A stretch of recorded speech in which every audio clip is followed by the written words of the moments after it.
کہ 28 رجب کو امام حسین کا سفر شروع ہوا. اس سفر کے چند جملے مصائب کے پڑھے جاتے ہیں. شاید آپ کی آنکھوں میں آنسو آ رہے ہوں. ہر آدمی محسوس کر رہا ہے حسین کربلا پہنچنے والے ہیں. 2 محرم کو پہنچے تھے نا. یہ آنکھوں میں آتے آنسو بتا رہے ہیں شاید کوئی حسین کربلا پہنچنے والے ہیں. عزیزان گرامی، 28 رجب کو سفر سے پہلے ایک مرتبہ ایک خط پہنچا مروان کے نام یزید کی طرف سے کہ حسین ابن علی سے مطالبہ کرو کہ بیعت کریں. مروان اور ولید نے منصوبہ بنایا. ایک آدمی سے کہا جاؤ حسین کے گھر اور بلا لاؤ حسین ابن علی کو. ایک آدمی آیا. آپ کو معلوم ہے نا جناب زینب کبریٰ ہر روز امام حسین کی زیارت کے لیے گھر آتی تھی. بس وہ وہی لحظہ تھا جب جناب زینب زیارت کے لیے آئی تھی امام حسین علیہ السلام کی کہ دروازے پہ کسی نے دستک دی اور کہا مروان نے حسین کو بلایا ہے. بس آواز سننا تھی. جناب زینب کا دل تڑپنے لگا کہ بھیا مروان سے ملنے نہ جائیے گا. کہا یہ شہر میری قتل گاہ نہیں ہے، میرا شہادت کربلا میں ہوگی، گھبرانے کی ضرورت نہیں. لیکن جناب زینب اپنی محبت کے اظہار کے لیے آواز دیتی ہیں عباس،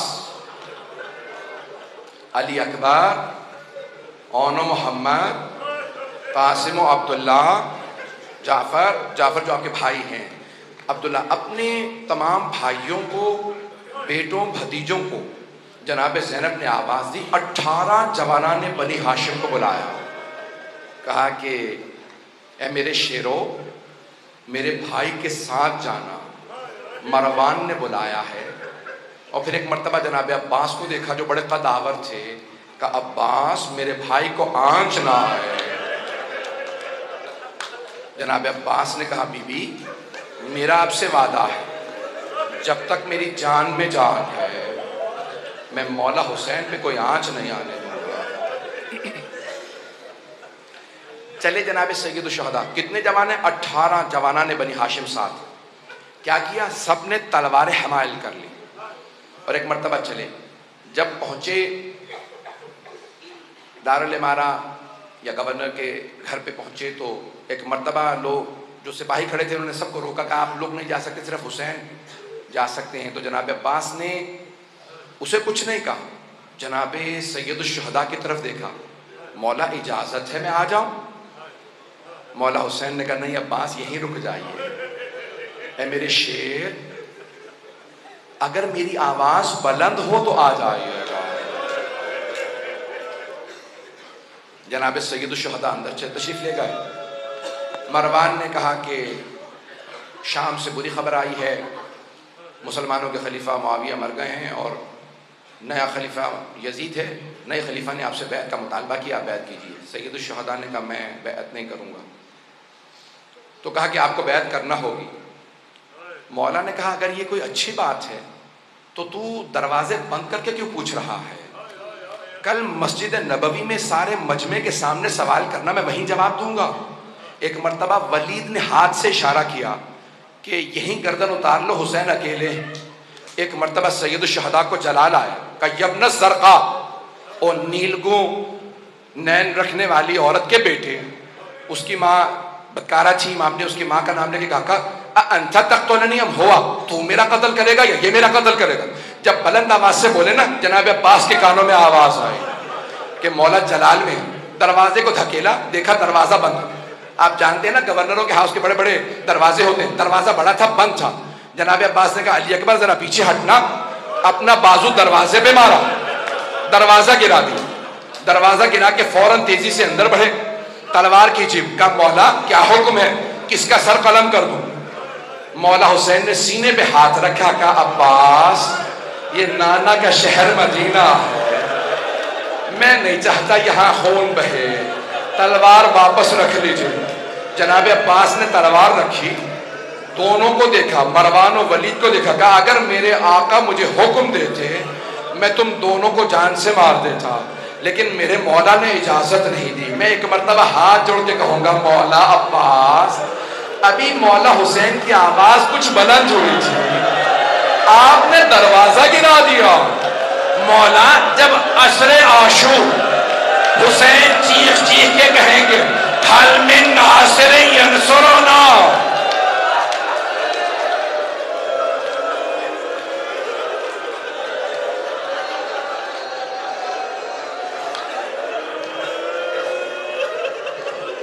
جب عصر میں آواز بلند ہوگی اے غازی عباس اس وقت کیا کیجئے گا؟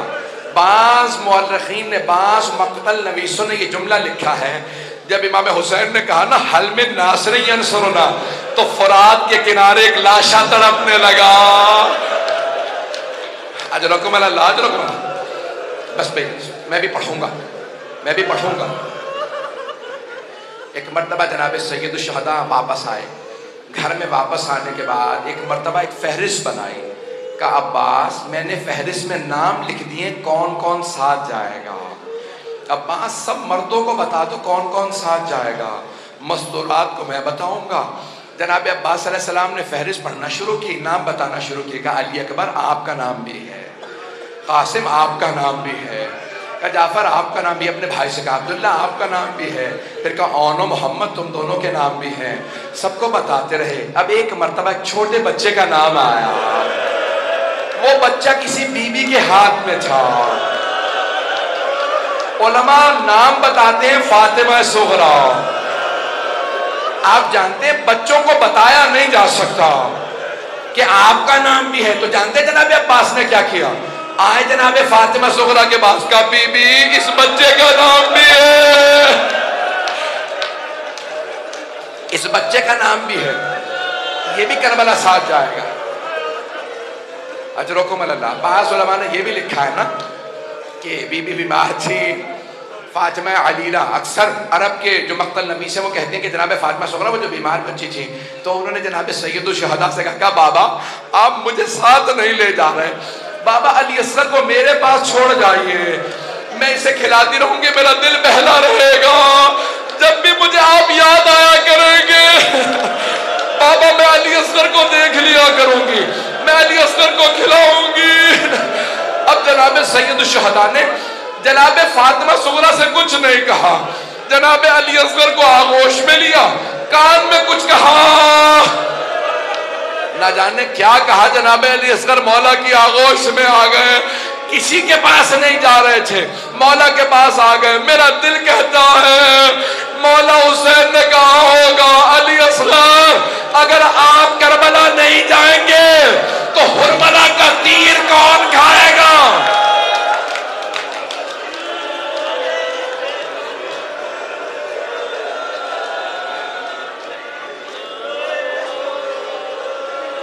بس بھئی کوئی رونے میں بخل نہ کرے. پہلی شب ہے نا، جناب سیدہ کو پرسہ دیجئے گا. بی بی آپ کی بیٹیوں کا، آپ کی آل کا اس طرح سے شہید ہونا، ایسے اسیر ہونا، ہم آپ کو پرسہ دینے آئے ہیں. ہر آدمی نیت کر کے آئے میں بی بی کو پرسہ دینے جا رہا. اجرکم اللہ. بس بھئی مولا حسین نے فہرست دی اور خود چلے گئے اپنے نانا سے ودا کرنے کے لیے.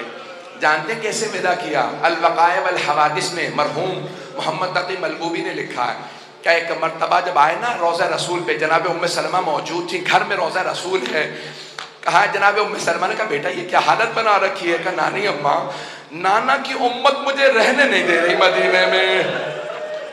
جناب سید الشہداء قبر مطہر سے لپٹ گئے، جناب رسول خدا کی قبر سے لپٹ کے وہیں پہ گر گئے، یہاں تک کہ بے ہوش ہو گئے. جب غش میں آئے نا تو خود ہی فرماتے ہیں کہ میں نے کیا دیکھا جب میں غش میں آیا کہ میرے نانا قبر سے اٹھے، مجھے گلے سے لگایا اور کہنے لگے کہ اے حسین میں آپ سے بہت محبت کرتا ہوں، میں آپ کے ساتھ چلوں گا. کہا نانا کیا حکم ہے؟ کہا ان اللہ شاء ان یراک قتیلا، مشیت پروردگار یہی ہے کہ آپ کی شہادت ہوگی. کہا نانا شہادت مجھے قبول ہے، میری بہنوں سے متعلق کیا حکم ہے؟ کہا ان اللہ شاء ان یراہن سبایا، اے میرے لال مشیت تو یہی ہے کہ آپ کی بہنوں کو قیدی بنایا جائے گا. حسین روتے ہوئے اٹھے. ایک مرتبہ سب نے سوال کیا مولا اتنا رو رہے ہیں کیا بات ہے؟ کہ میرے نانا نے کہا کہ مشیت یہی ہے میری شہادت ہوگی. کہ شہادت میں رو رہے ہیں؟ کہا نہیں، رو اس بات پہ رہا ہوں میری بہنوں کو قیدی بنایا جائے گا.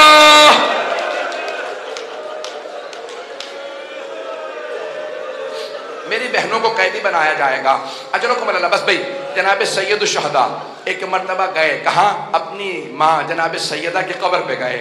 علماء کہتے ہیں جیسے ایک بچہ ماں سے لپٹ کے روتا ہے، مولا حسین ویسے قبر سے لپٹ گئے اور بلند آواز سے رو رو کے کہنے لگے اماں میں کربلا جا رہا ہوں، اماں میں کربلا جا رہا ہوں۔ ایک مرتبہ محسوس ہوا قبر سے کچھ اٹھ رہا ہے، ایک بی بی اٹھی ہوگی، سینے سے لگا کے کہا ہوگا میرے لال آپ تنہا نہیں جائیں گے، میں ساتھ جاؤں گی، میں شب عاشور اپنے بالوں سے آپ کے مقتل کو صاف کروں گی، میرے لال جب آپ زلجنا سے زمین پہ آئیں گے میں برقعے کا دامن پھیلاؤں گی، میں آپ کے سر کو اپنے برقعے کے دامن میں لوں گی، میرے لال میں کربلا ساتھ جاؤں گی۔ اٹھے جناب سید الشہداء، بس بھئی 2 سے 4 منٹ 5 منٹ کی زحمت اور دوں گا۔ اٹھے جناب سید الشہداء، ایک مرتبہ گھر آئے اور کہا کہ سب تیار ہو جائیں، 28 رجب ہے۔ جناب سید الشہداء نے مسند بچھائی، جناب عباس سے کہا کہ پانی مشکیزوں میں بھر لو۔ کہا کہ مولا میں نے اتنا پانی بھرا ہے کہ پانی ختم نہیں ہوگا، نہ جانے کس کے قافلے کو پلانا پڑ جائے، کس اور کے قافلے کو۔ بس بھئی تمام کیا، 2 جملے سن لیجئے۔ ایک مرتبہ سید الشہداء نے مسند بچھائی، بیٹھ گئے، کہا عباس اماریاں سجا دی جائیں، کجاوے ہوں، اور ایک مرتبہ اچھے کپڑوں کے اندر، مجھے نہیں معلوم مخمل تھا، مختلف علماء کہتے ہیں بڑے ہی سجائے ہوئے اماریوں کو جناب عباس لے کے آئے، کیوں؟ علی کی بیٹیاں جا رہے ہیں، اماریاں سجائی ہوئی ہیں، کہ اماریاں لے کے آتے رہنا، بیویوں کو ایک مرتبہ سب کو سوار کرا دیا جائے۔ میں نے سارے مصائب چھوڑ دیے۔ ایک مرتبہ سید الشہداء مسند بچھائے بیٹھے ہیں، آواز دی، ایک کنیز سے کہا کہ سب کو بیویوں کو بلاتے رہنا، آواز دی کہ حسن مجتبیٰ کی بیوہ آ رہی ہیں۔ مولا حسین نے آواز دی قاسم ماں کو سوار کرا دو۔ جناب عبداللہ، جناب قاسم و عبداللہ، ایک نے اپنا گھٹنا زمین پہ رکھا، دوسرے نے اماری کا پردہ ہٹایا، بازو تھاما، ماں کو سوار کرا دیا، سارے میں نے مسائب چھوڑ دیے۔ سنے گے جملہ؟ ایک مرتبہ کسی نے کہا لیلا آ رہی ہے، مولا حسین نے کہا علی اکبر ماں کو سوار کرا دو۔ جناب علی اکبر نے ماں کا بازو تھاما، نہ جانے ماں کے کلیجے پہ کیا بیچ رہی ہوگی، اماری کا پردہ ہٹایا، ماں کو اماری پہ سوار کرا دیا۔ اتنے میں آواز آئی علی کی بیٹی ام کلثوم آ رہی ہے۔ مولا حسین نے آواز دی عباس بہن کو سوار کراؤ، علی اکبر اماری کا پردہ ہٹاؤ، قاسم گھٹنا زمین پہ رکھو، اونو محمد سب سے کہو سایہ کر دے۔ جناب ام کلثوم آئی، اتنے میں آواز آئی علی کی بیٹی زینب کبریٰ تشریف لا رہی ہے۔ راوی عبداللہ ابن سنان کہتے ہیں میں نے اپنی آنکھوں سے دیکھا حسین مسند سے کھڑے ہو گئے، سارے جوانوں نے سایہ بنا، جیسے جناب زینب آئی، جناب عباس نے کہا بی بی میں آپ کو سوار کرا دوں، جیسے ہی بازو تھاما کہا عباس رک جاؤ، آج میں بھیا آپ سے سوار نہیں ہونا چاہتی۔ جناب علی اکبر نے کہا پھوپھی اماں میں سوار کرا دوں گا، نہیں علی اکبر۔ ایک مرتبہ اونو محمد آگے بڑھے کہ اماں ہم حاضر کریں، رک جاؤ۔ اب جناب سید الشہداء نے خود کہا کہ بہن میں آپ کو سوار کرا دوں، بی بی نے کہا بھیا مجھے معاف کر دیجئے، لیکن آج میں حسین آپ سے بھی سوار نہیں ہوگی۔ کہا بہن پھر کون سوار کرائے آپ کو اماری پہ؟ کہا بھیا جو مجھے 11 محرم کو ناکہ پہ سوار کرائے گا وہی مجھے آج سوار کرائے۔ میرے مولا نے آواز دی میرا سجاد بیٹا،